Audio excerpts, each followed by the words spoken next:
Hello and welcome to our second VC Sports and Sport Hiatus office hours. I am thrilled to be here remotely, socially distanced, with Ross Greenburg, who we will talk a lot about his experience. Anything that I can say to his 50 plus Emmys and incredible experience will not do justice. And to Mary Carillo, who has incredible experience as well across NBC Sports and Tennis Channel and HBO Sports and others. So I wanted to just welcome again, everyone. Thank you for joining, to give you a minute or so as to why we're here and get out of the way. So we are here. VC Sports has now been around for 9 years. We're in New York, San Francisco, Boston, and London. The intent is to bring together the entrepreneurs, the investors, and the sports executives. When we started this 9 years ago, entrepreneurs were meeting in basements doing meetups and hackathons, and sports executives were meeting at Jewel events and at Sports Business Journal conferences, and investors were meeting at retreats in very different environments than the entrepreneurs were. And those three groups were circling the wagons, but not necessarily as joined as they are today. And so we were very lucky. We went to where the puck was already planning to be going, and thank goodness the puck came to us, and there's quite a bit of excitement that's going on in the world of entrepreneurialism, in the world of investment, in the world of live sports.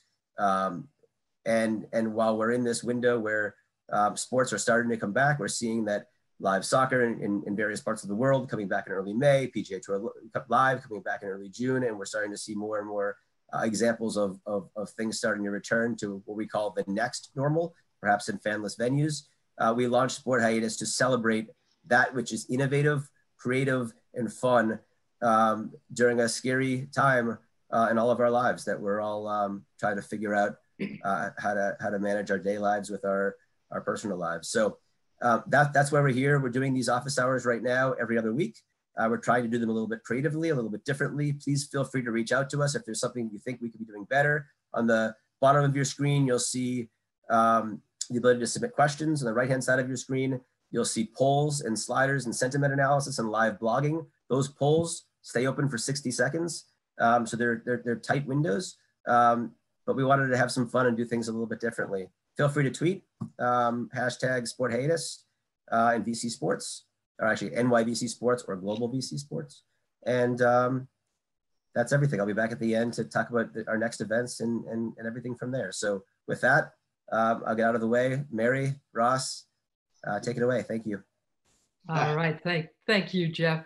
It is a pleasure, Ross, to be with you today talking about storytelling. Storytelling, obviously, look, it's been around since cavemen drew on walls and Egyptians with their hieroglyphics. You have spent decades telling sports stories. Let me ask you, first of all, do you still want to tell the same kind of stories in 2020 that you told back in 1990? And the corollary to that question is, do fans still want the same stories from all those decades ago?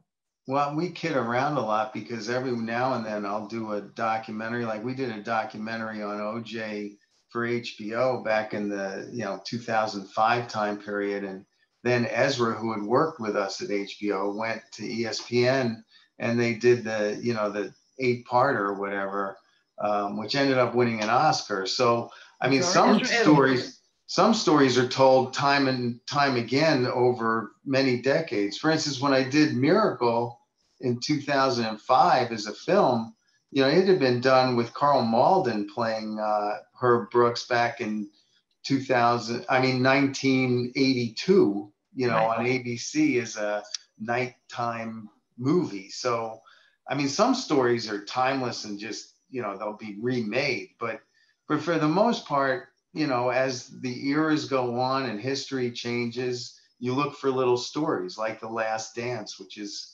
making so much noise today. I mean, that's been around for 15 years. It took 20 years to make Star Wars, by the way.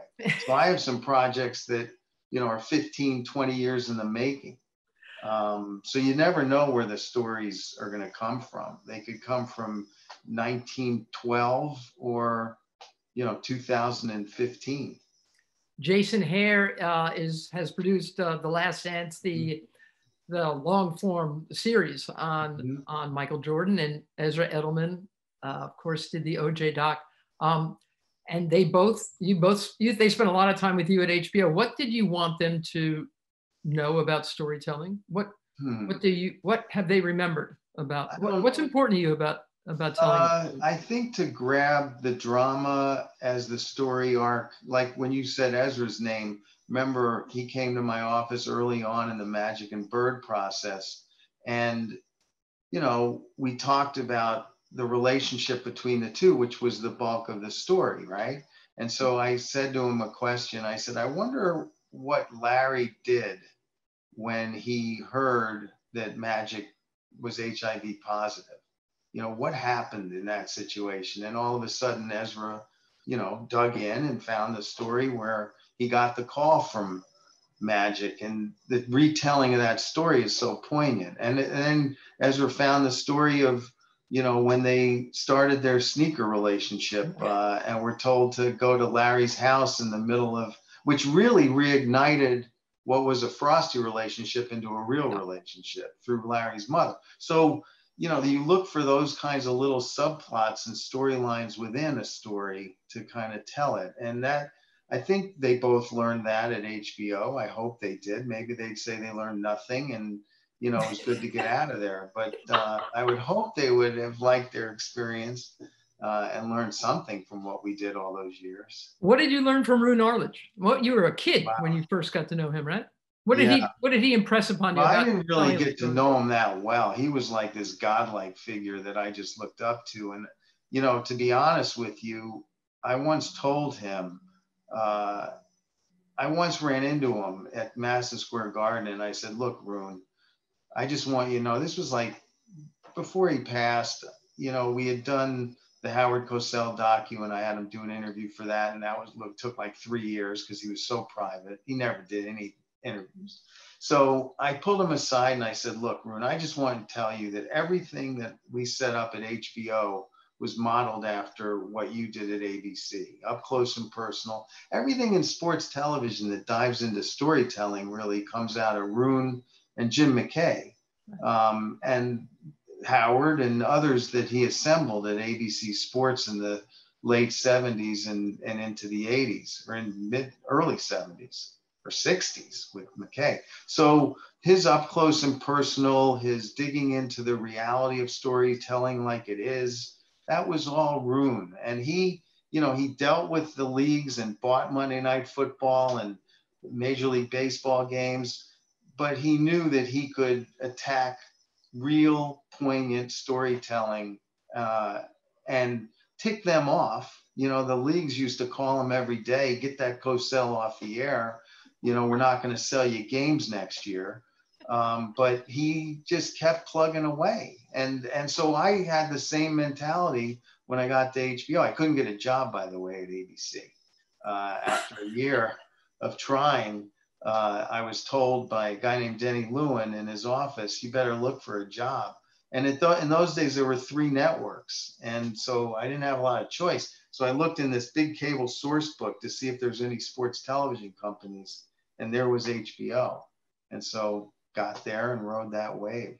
But you were only like 24 years old and you started producing, right? Yeah, 24 years old. I didn't even know I was a producer. I was just out there. They said, go, Ross, you know, do this track meet in US versus USSR, and then go do this Sugar Ray Leonard fight, you know, and at 24 years old in Boston against Dick Eklund, which became the subject for the Fighter movie that Mark Wahlberg made, which was fascinating. So I, you know, I started real young, not knowing what I was doing. Well, let me ask you this. So obviously this country is in crisis right now with this pandemic. And during World War II, the commissioner of baseball, Landis, he called up President Roosevelt and said, should we shut down baseball, you know, during World War II? And he said, no. He said, the country needs it. The soldiers, they need to hear the box scores. I bring this up because a lot of people are wondering when sports are going to come back, and you decided to do a documentary right after 9/11. Tell me what made you want to tell that story? Well, the reason was that I was sitting at Game 3 in Yankee Stadium, and I just lost my mom on September 9th. And so I took a Greyhound bus back from Houston, Texas to New York to reunite with my family. So, and there I was in the middle of the mayhem after 9/11. And month went by, and all of a sudden the Yankees were making their run because baseball came back. And I found myself with tickets to Game 3 back at Yankee Stadium. They played 2 games in Arizona. And there I was, as you know, all of a sudden the president of the United States appeared in his helicopter, landing right before the game, and then making his way to the mound to throw out the first pitch. And so, and I'm seeing this wall of Secret Service circling, which very few people realize, circling the inside grass. And then up on the roof, they were up there with their guns. And I got chills. I'm getting them now. And I'm thinking, whoa, this is not a baseball game. And, you know, early in the game, the place was rocking. Yankee Stadium was special, especially in those years. But my God, it was shaking like I've never seen it before. And I knew this was different. The guttural roars were different. Everything was different. And you know, the Yankees end up winning that Game 3, and I'm walking out of the stadium, and there was a line of, I'm getting emotional here. There was a line of cops on my way to the car, you know, because there were cops everywhere. And the Yankees won, and I ended up high-fiving, which I guess I can't do anymore, high-fiving like 10 cops in a row. 10 cops, policemen. I'd never obviously done that, but there was an emotional attachment, if you remember. And so the next morning, I got into the office and I sat down with Rick Bernstein and probably Joe Levine. I don't know who I sat down with, but a couple of producers. And I said, I don't know when, but we're doing a documentary on this World Series, because this is not about baseball. This is, you know, this New York and the country coming back together to get a sense of normalcy, which I was trying to do in my life. My wife Michelle didn't even want me to go to the game. She was like, you're going to get killed. You know, they're going to bomb the stadium. Yeah. And so at the end of the day, we turned it into a pretty emotional docu with Joe Levine helming it and diving into some very emotional stories.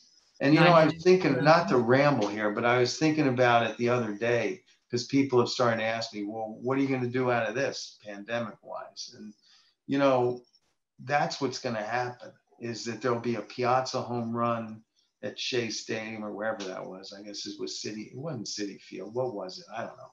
But, you know, there's going to be that, or there's going to be some Yankee run, or there's going to be some run by some team, and it'll develop. You'll know when sports brings us back, you know, that event, some event in the future will bring us back to some sense of normalcy.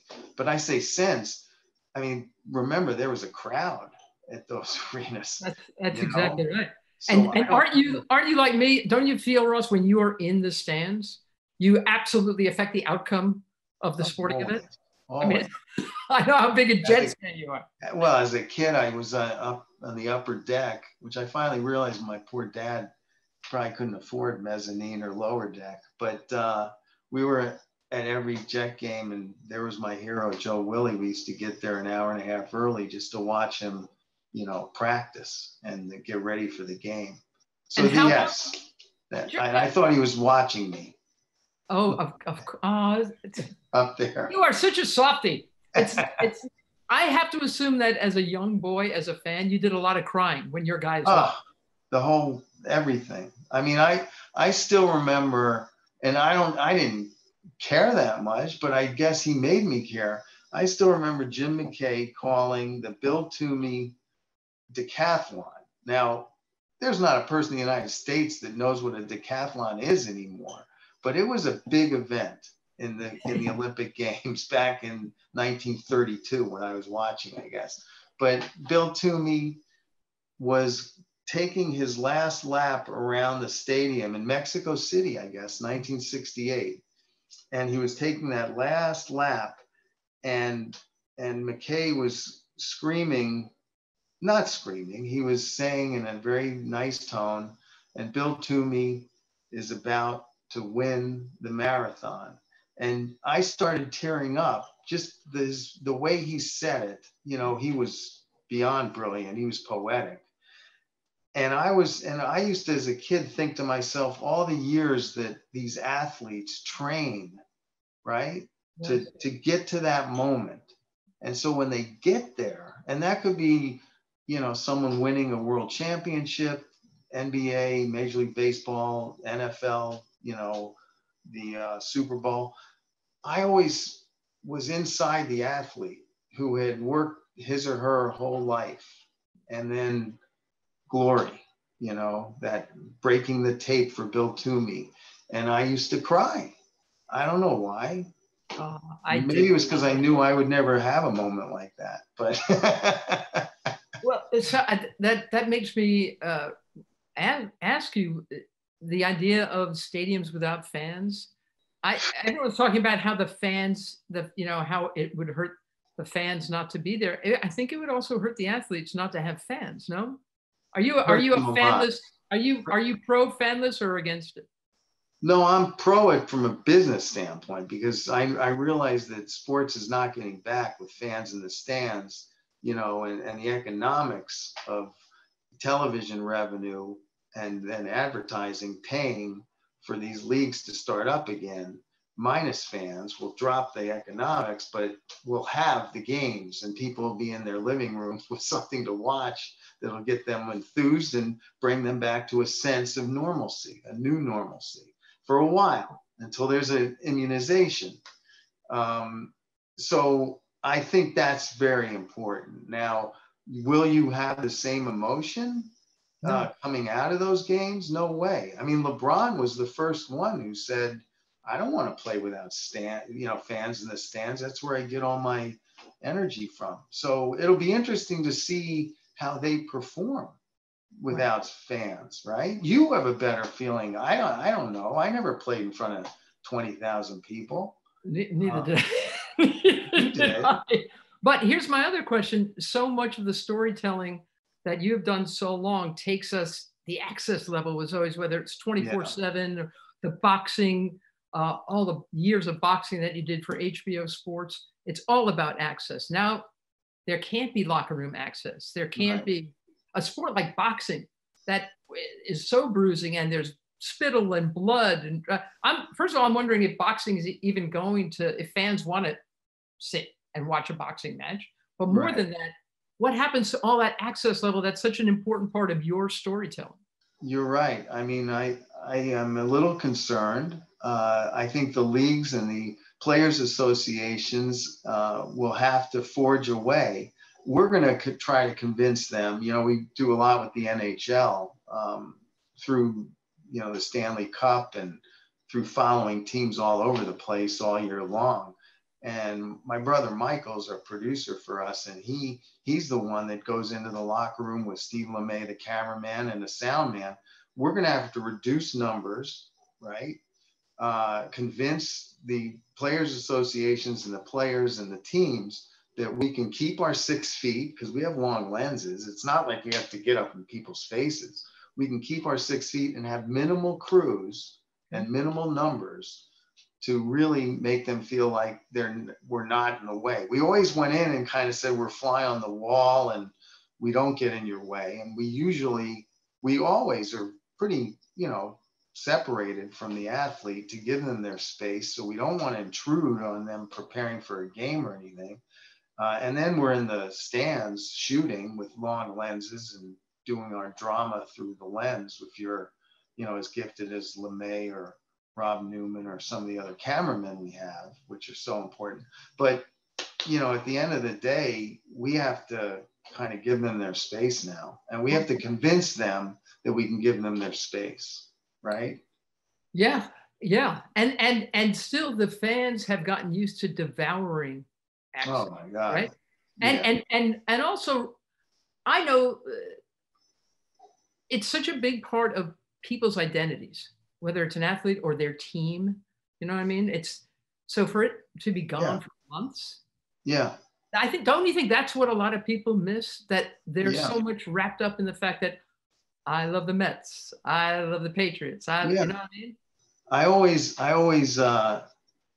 felt like sports was always kids in a, on the outside, people were looking at it as kids in a sandbox. Us, the people that make these shows and make sports happen on television, that we're just a bunch of kids in the sandbox. And it's just sports. It's fun, but there's nothing really there in terms of entertainment. And then on the inside, you see the passion that people have for sports. I mean, the only thing I can think of where people may be as passionate would be at a concert where they love music and they're there and just totally getting entertained by the artist. But sports brings you, this passion for your team. The faces even change over time, but you're still rooting for the Yankees or rooting for the Jets or rooting for, the Pittsburgh Steelers or whatever.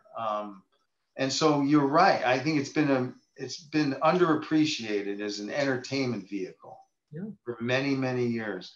And now when it's not here, I think people realize it. All right. We already have listener questions for you, Ross. Here's one. Quibi.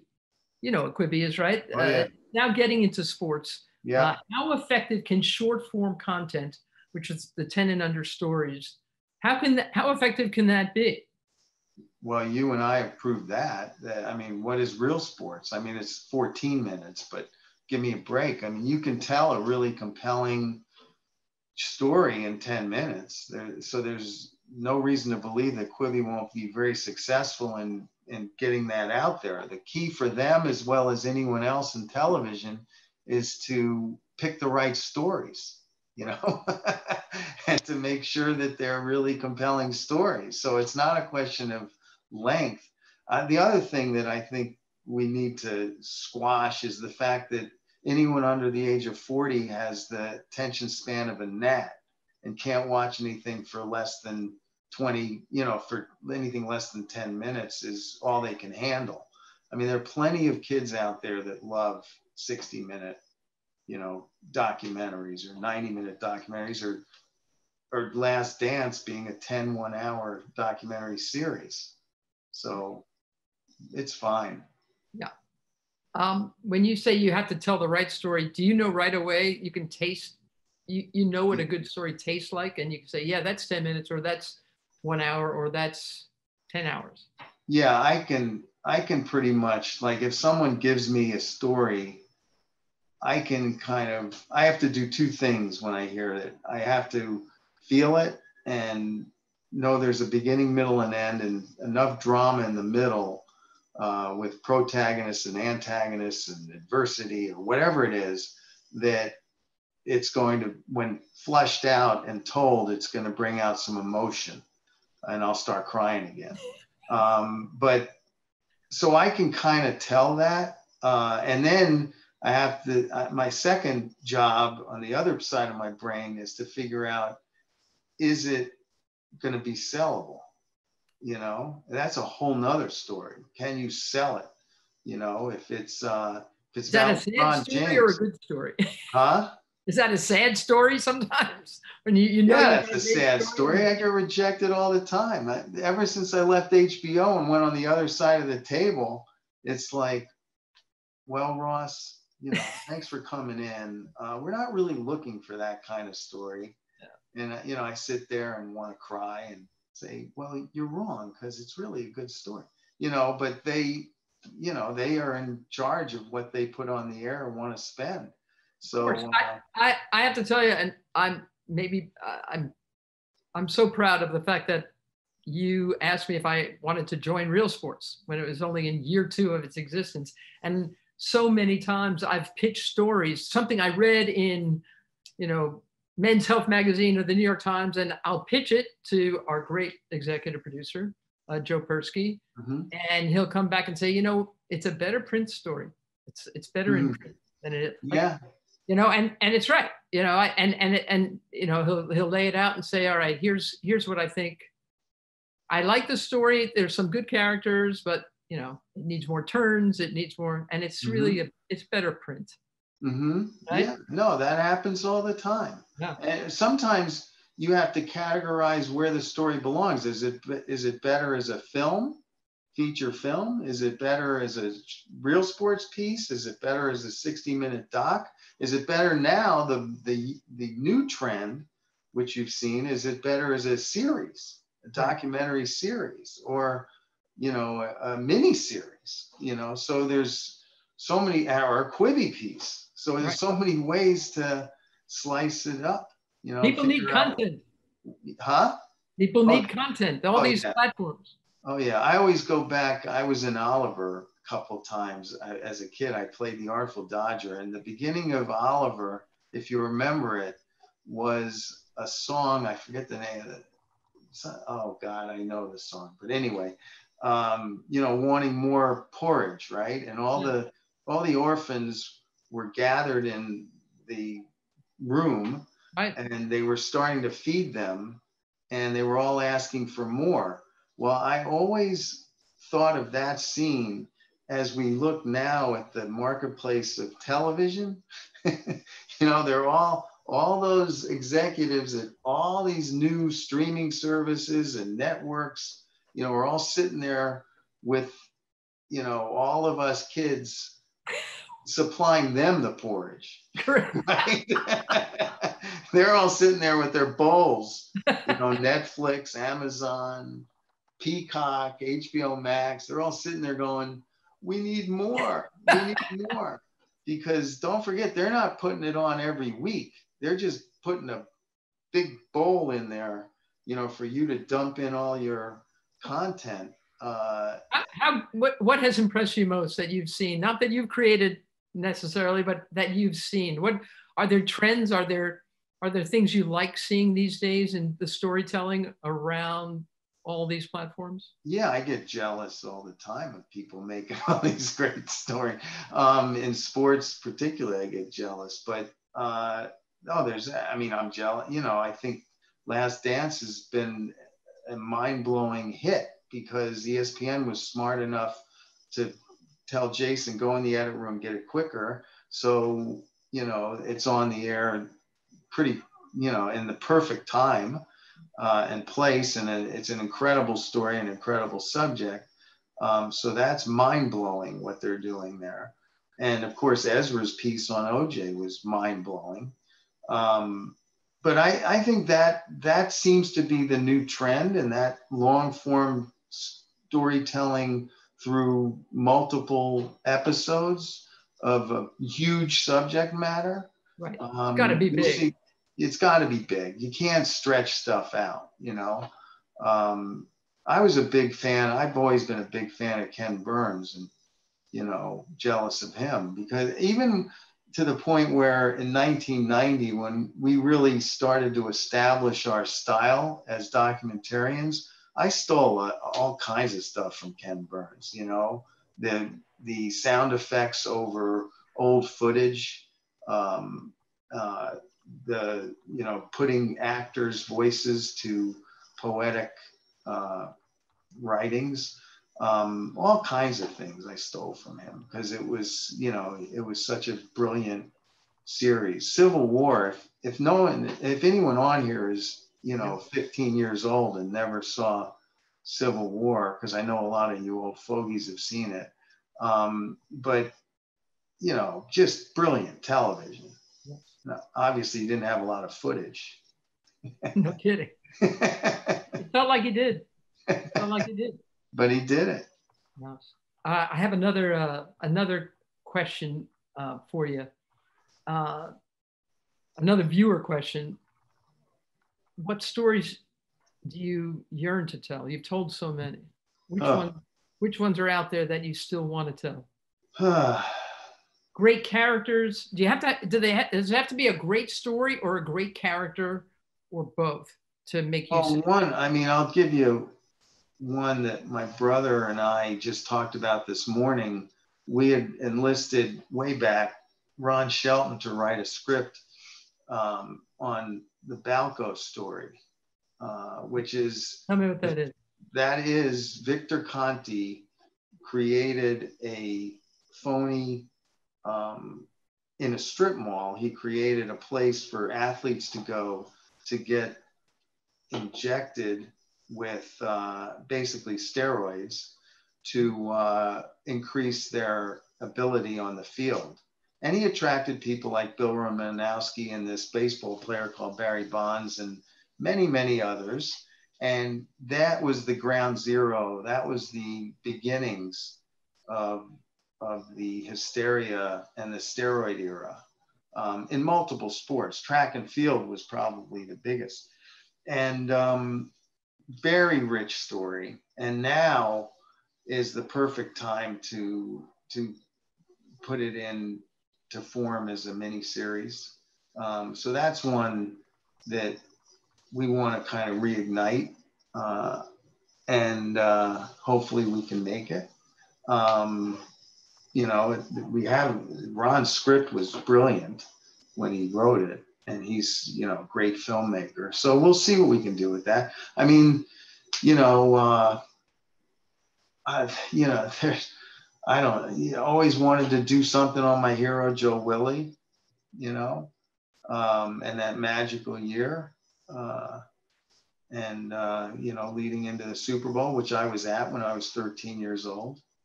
For some reason, a friend of mine down the street, his father got tickets, and we went down to Miami and actually saw that game. So sorry, it's my kid calling me. I'm sorry. No, that's good. It's fine. Sorry about that. My kids are too old. They don't call. They don't write. Yeah. So that, I mean, but and can I ask you to do a story on your hero, Joe Namath? Wouldn't that be a lot easier, a lot more gratifying for you than to do a story about steroids? You know what I mean? I mean, if you're going to spend so much time, don't you want to actually like the subject matter? Don't you want to like the characters? Yeah, you do usually, but then you're always going to run into situations where, like the Conti, or when, you know, we did OJ way back. I mean, some stories are just too poignant and too big to pass up, even though you don't like the person. Okay. But you know, you're right. When you and I did Billie Jean King, you know, that was a love affair of a piece for us to do because she's like family to us. So we wanted her, you know, her story to come out because it was so rich. And Margaret Grossi was perfect. Margaret nailed it. You know, Margaret Grossi nailed it with you, and we were really proud of it. And so was Billy. That's the other thing. Like I did Mantle Maris 61 with Billy Crystal, had the same kind of passion, you know. Yes. And I'll never forget, I showed it to the Maris family, went down there, and Roger's mother was even there. And at the end, all the Maris family was there, except obviously Roger. And the grandmother, you know, the mother of Roger, turned to me at the end. She was sitting right next to me and said, "Now that was my son's story." At the end of the film.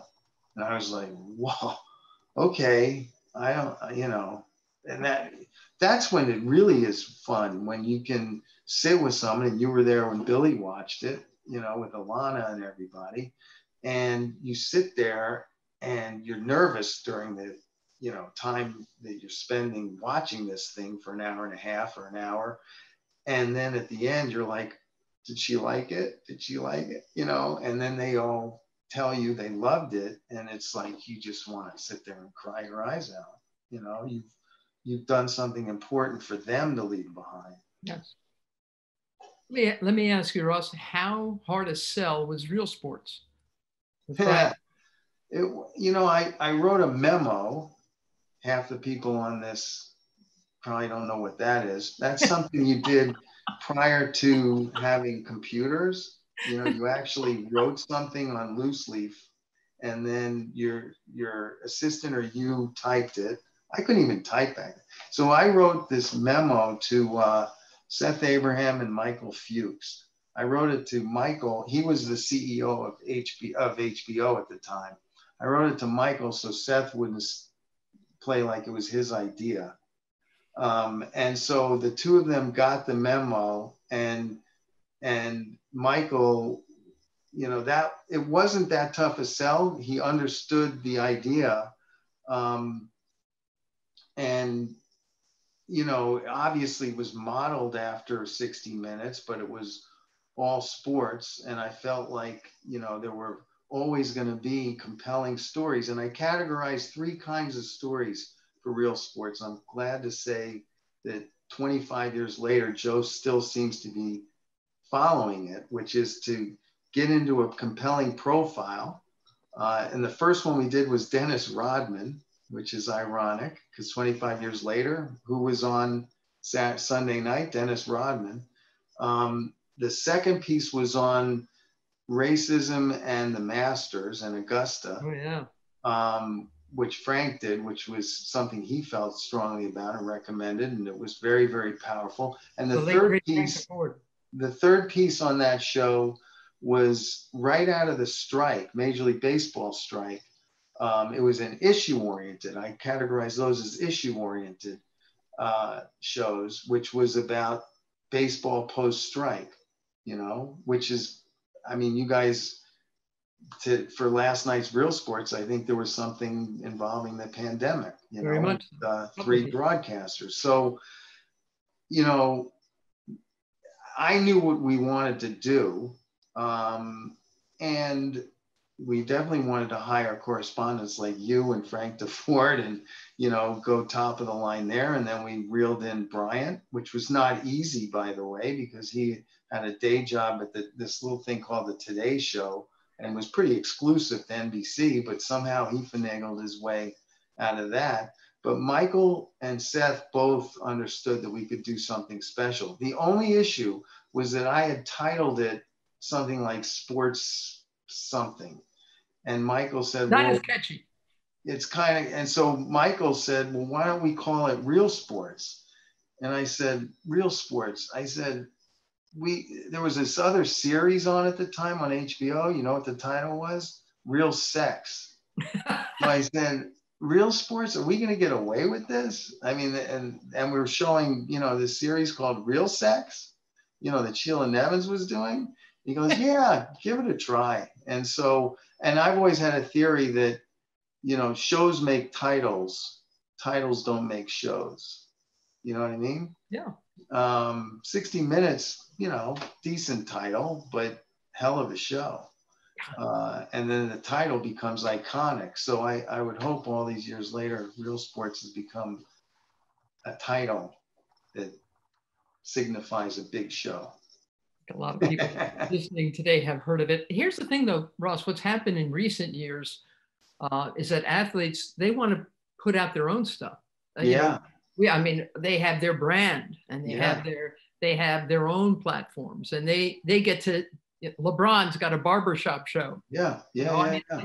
So they're basically taking people like us out of the mix and saying, this is my story. This is the story I want to tell. I don't want you to tell my story. I want me to tell my story. How has that changed things for you? There's certain athletes that understand that they don't have the wherewithal to direct and produce documentaries. So they look for people like us to help them, hopefully. But let me tell you, they have a pretty little easier time selling their product because, you know, when LeBron walks into that executive's office, it's a little different than you and me showing up there. Yeah. Maybe me more than you. No, I know what you're saying. You're a star. I'm not. He shows up with a lot of porridge of his own.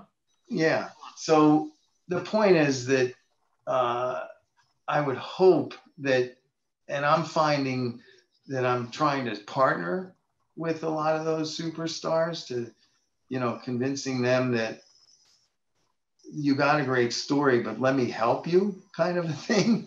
And so hopefully those kinds of relationships will end up happening. It's similar to, you know, Jason getting reeled in by ESPN to help Michael Jordan, you know, tell his story. I mean, Michael Jordan could have been the lead producer on that Last Dance too.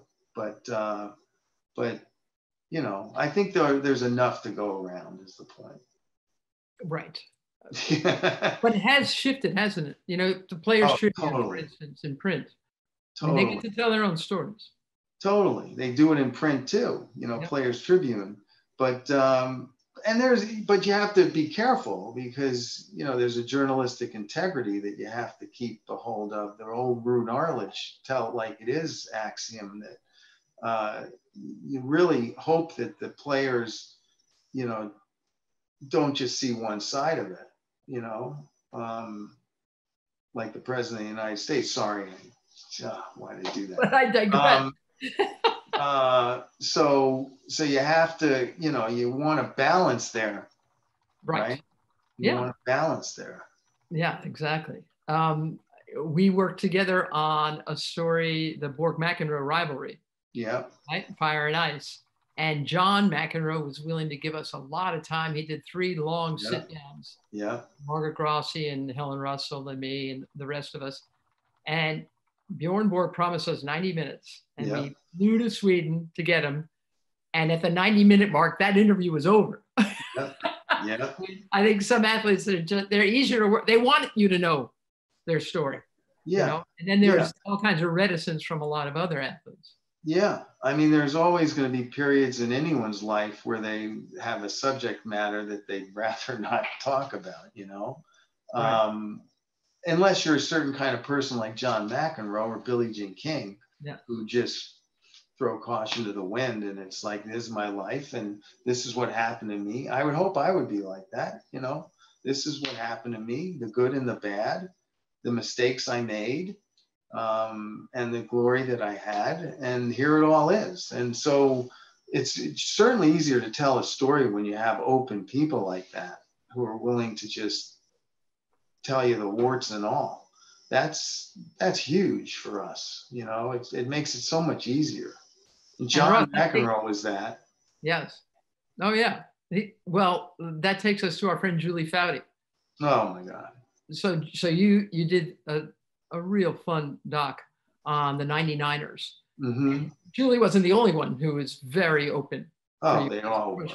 They're amazing women. I mean, they've never gotten their just due as being the revolutionaries that, you know, they're the James Madisons and the Thomas Jeffersons of women's sports, because they are the first team that was recognized as a team internationally, not just in this country, as groundbreaking, true athletes that formed a team and became icons, you know, and, you know, 93,000 people showed up at the Rose Bowl for a reason, and millions around the world. So, you know, all hats off to them. They created this revolution that we've seen over the last 20 years.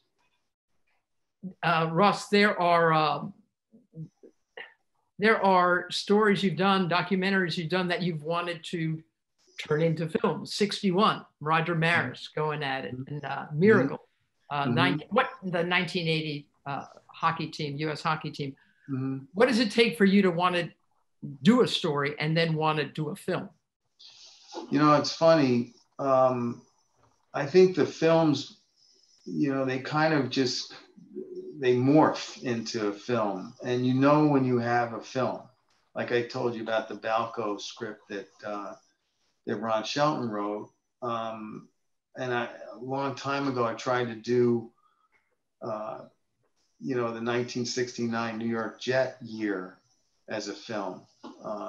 Obviously, you know, similar in a way to 61 in a lot of ways. So you look for that kind of moment that has layers and levels of sophisticated subplots that tie into American culture, that you can feel are bigger than just the game, you know, which Miracle and 61 were. I remember Colin Callender, who was running HBO Films at the time, when he read 61 as a treatment from Hank Steinberg, he said, you know, this is an interesting story because it's about how does America judge their heroes? Because in the treatment, it was clear that Mickey Mantle had led a pretty dastardly life as a philanderer on his wife and drinking a lot and not paying attention to his body or himself, and pretty carefree, and Roger was the really good homespun, lover of his family and lived the right life that you'd want your heroes to live. And he was from Great Britain and knew nothing about baseball, Colin, but he knew that was the story. So, and we carried that through the entire film, from script to shooting, and Billy Crystal was magical. So my point is that that's the kind of story you need. You need, how does America define its heroes, not Mantle and Maris trying to break Babe Ruth's record. And that's when you have a movie, right? With these rich lead characters. So you got some more movies in you? Oh yeah, I'm pretty excited about a few that are in the marketplace. So not many though, because I'm getting up there and it's hard to sell, movies, really hard. But you know what? I think with this new streaming phenomenon, I don't know what movies are going to be, by the way. I mean, I've been thinking about, even before this pandemic, theaters were losing their grip.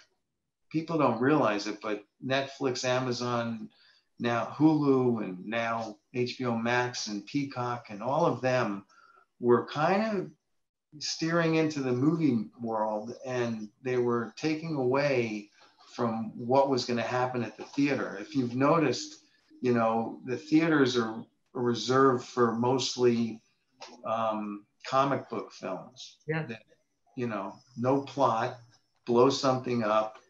Very visual. Very visual. According to Martin Scorsese, not me. Yes. But that's why The Irishman was on Netflix. So out of this pandemic, same way we're not going to see anyone at ballparks, how many people are going to see at a theater, and how many people are going to be there, 8 feet apart or 10 feet apart? So theaters are a different phenomenon. Streaming has changed everything? Everything. I think it's definitely changed everything. And we'll see what the future holds, but the future was going to change. The other thing about streaming is there's a lot of new services. I'm not sure how many are going to be successful, like an Amazon or a Netflix right now, or Hulu, or we'll see. Let me ask you this. People talk about, well, they're loyal to watching football on networks and all that stuff. Does tradition really matter? I mean, if you want to watch the NFL on Amazon, won't football fans follow the game wherever it takes them? Yeah, it does. I mean, look, Fox created a network in 1995 by getting NFL football, and all of a sudden people were going to Fox. Now, Amazon just announced, and the NFL just announced, that they have a new package of games, and one of their games will be exclusive on a Saturday, probably in December, this coming season, to Amazon. But that's the question. Will people go there? Yeah. If you have one individual game, not so much. But if all of a sudden you have the entire Sunday night or Monday night package, or the Sunday afternoon package, oh boy, will they go there. That's what Fox did.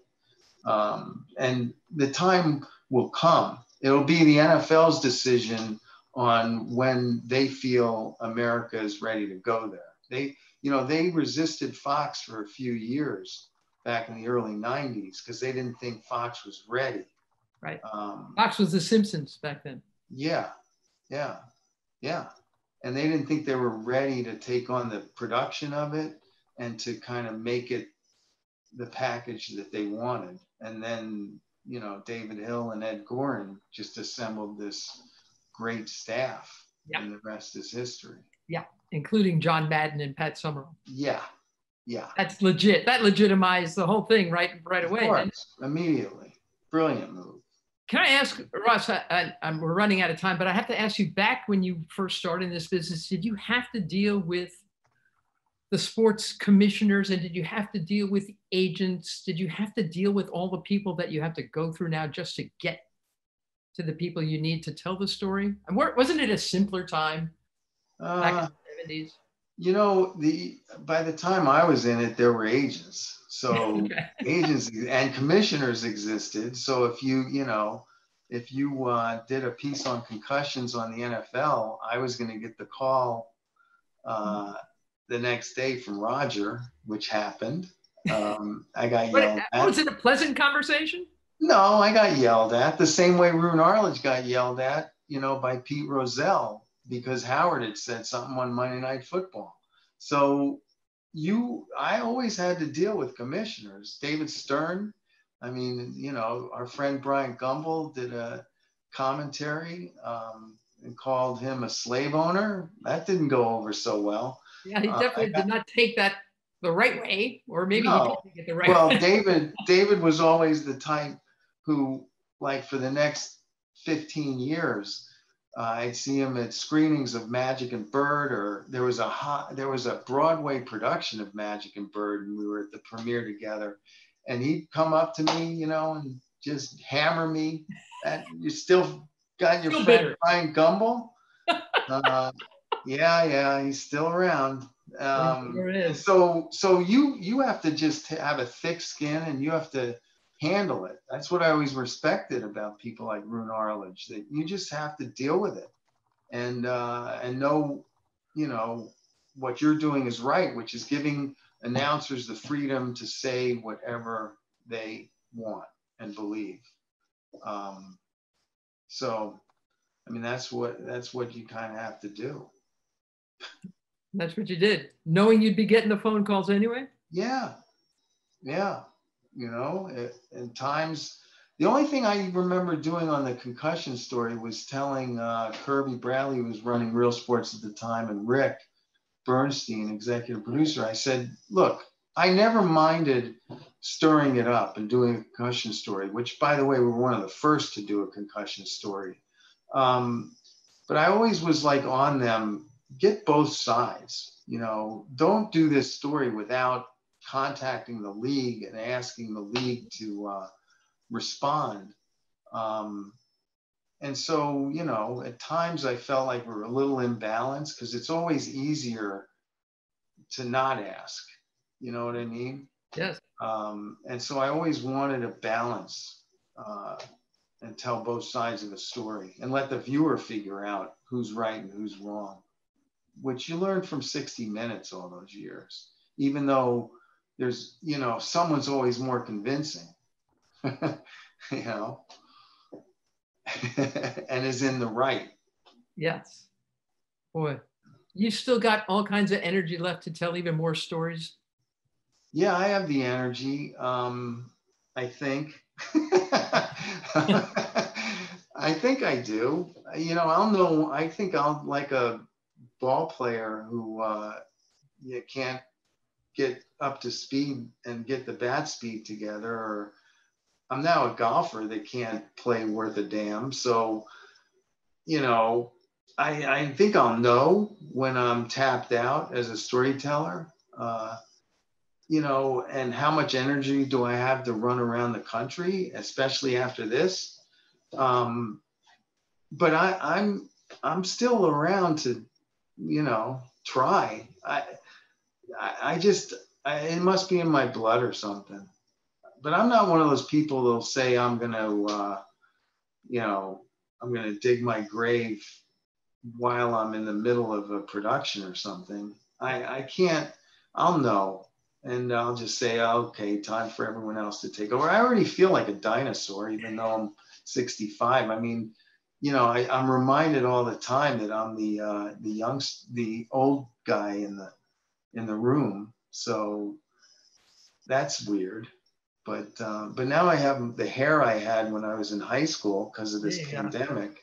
So I just have to get rid of the gray. We'll see what happens. Ross, do you want to tell the story of when sports comes back to the world after this? As I said earlier, I think I'll want to tell it, but through that magical moment that we'll know it when we see it. Right.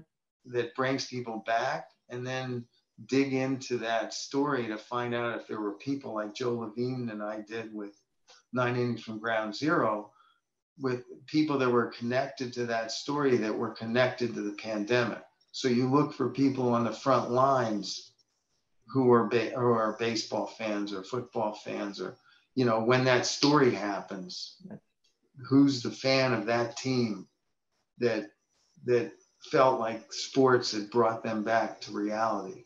And they might have lost a loved one, like remember we had Brielle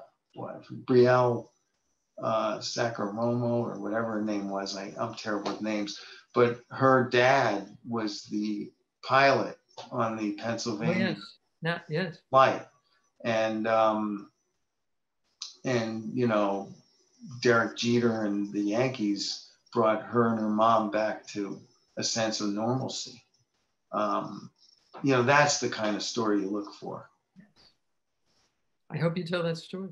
Yeah, we'll find one. I don't know what it'll be, you know, but we'll find one. You'll work with me. Okay.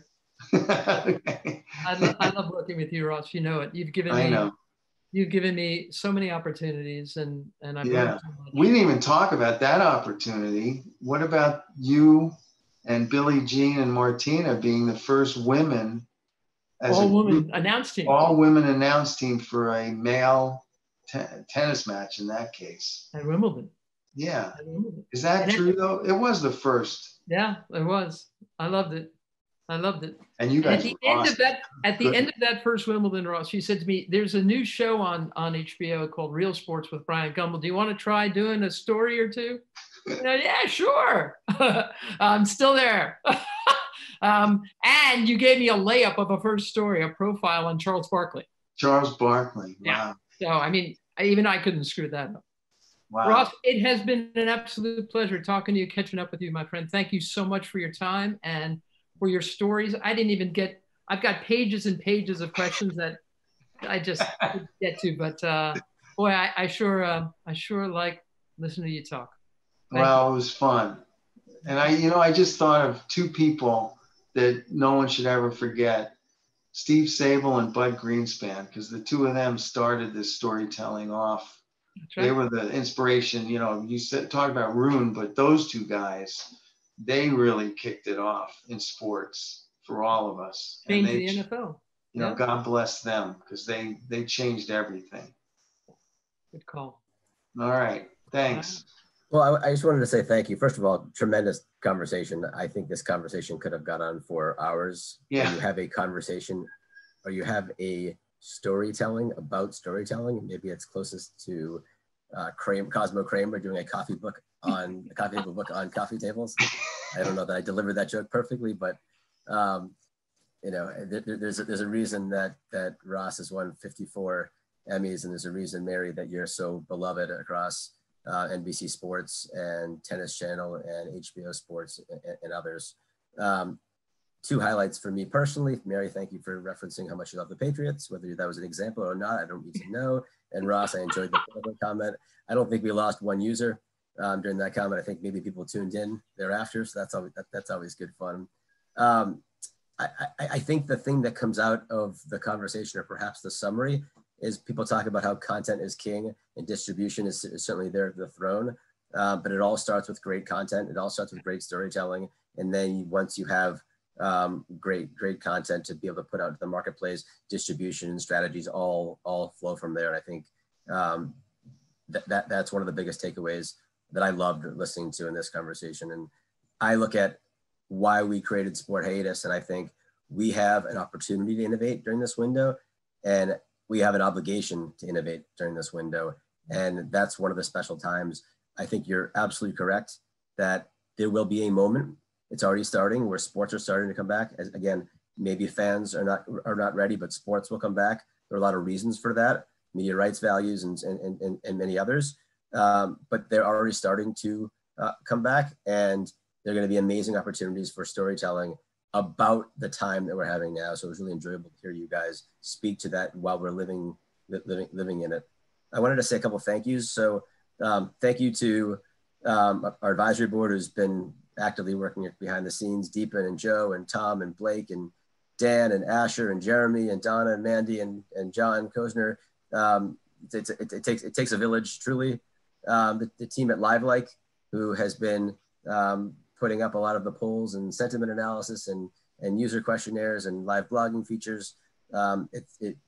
Justin and Lawrence and Mihir, we can all be the face of this thing, but it's good to have you surround yourself with successful people and you'll be successful. And they are rock stars in the background. To Carlo DeMarcus, whose original idea of this was, let's celebrate the great things that are going on during this window without live sports. And then two things I want to finalize. One, please follow Mary on Twitter, not Mary C, which is a great name. I'm not on Twitter. I have no social media presence at all. Okay, well then don't follow not Mary C, but it is a verified account on Facebook, on Twitter that people think is you. It's not. So somebody is an imposter and is capturing some of that love. I'm going to go out on a limb here and try to have a strike two. Fortunately, I worked at baseball for 7 years. There are 3 strikes. Follow Ross Greenburg 1. Is that real? Yeah, that's right. Okay. All right. So now I'm batting 500, so maybe I'll make the Hall of Fame. Yeah, sometimes once every 4 or 5 months, I might actually do it. But no. Now you're giving me inspiration, though, Jeff. I'll start twittering. Ross, if I'm inspiring you, I'm doing okay. I've certainly done a lot worse. And then obviously, where NYVC Sports is where a lot of our action and commentary exists, but we are beginning out to build out in much more presence. Boston VC Sports, San Francisco VC Sports, London VC Sports, and global VC Sports. Also Sport Hiatus.